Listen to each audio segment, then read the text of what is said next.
Welcome to Raj Shikshan Sanstha. Today we are going to learn Standard 10 Subject Political Science Lesson number 2 Electoral Process. In previous video we learnt about the functions of Election Commission.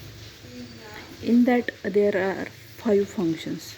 Today we are going to learn our next topic, that is restructuring of the constituencies. The total number of members in Lok Sabha is 543. How are these members elected? Every member represents one constituency. It means there are 543 members and 543 constituencies of Lok Sabha. Creating constituency is the responsibility of the Delimitation Commission of Election Commission. The Delimitation Commission does not succumb means firm to any pressure while restructuring the constituencies. Next topic is what is a code of conduct. To ensure free and fair elections in India, the Election Commission has adopted several measures. The code of conduct is one of the measures adopted by the Election Commission. In the last few decades, the Election Commission has used its power to control malpractices during elections. The Code of Conduct explains the rules that are to be followed by the government, political parties, and voters before elections and during elections. Even the government cannot violate these rules due to the strict observance of Code of Conduct in the last few elections. The common voters have become confident. Some challenges in conducted free and fair elections. So, what are they? Let's see. If we take into account the size of our country and number of voters, conducting elections become a truly challenging task.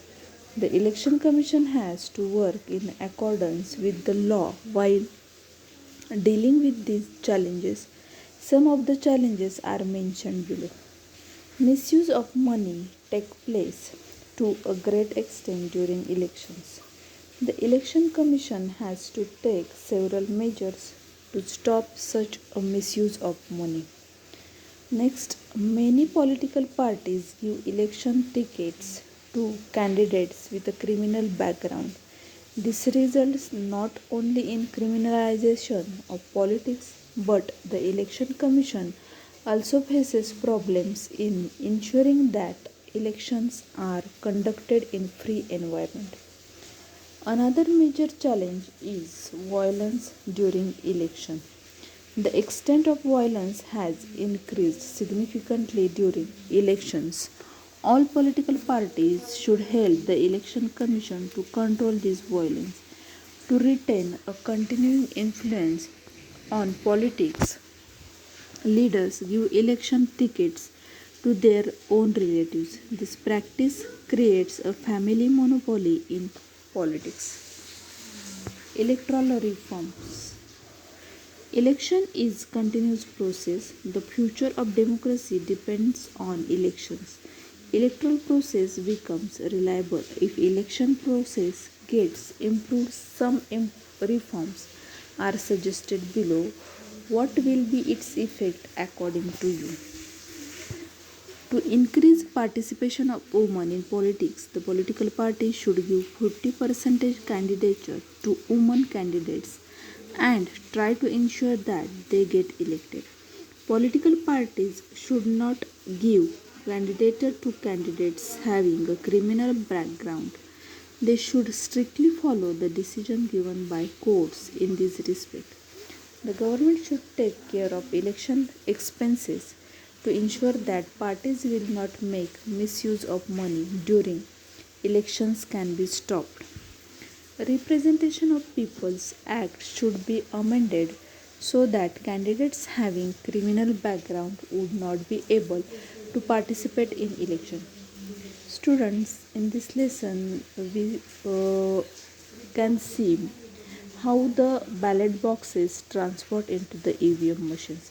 The first election in independent India was held in 1951 to 52. This was the beginning of shaping of democracy through electoral politics. In the initial elections, ballot boxes were used for the purpose of voting. The use of EVM machines started from the decade of 1990s. Many things could be achieved because of voting machine. If the voters do not want to vote for any candidate, they could choose an option of none of the above, that is nota. This option can be given only because of the voting machine.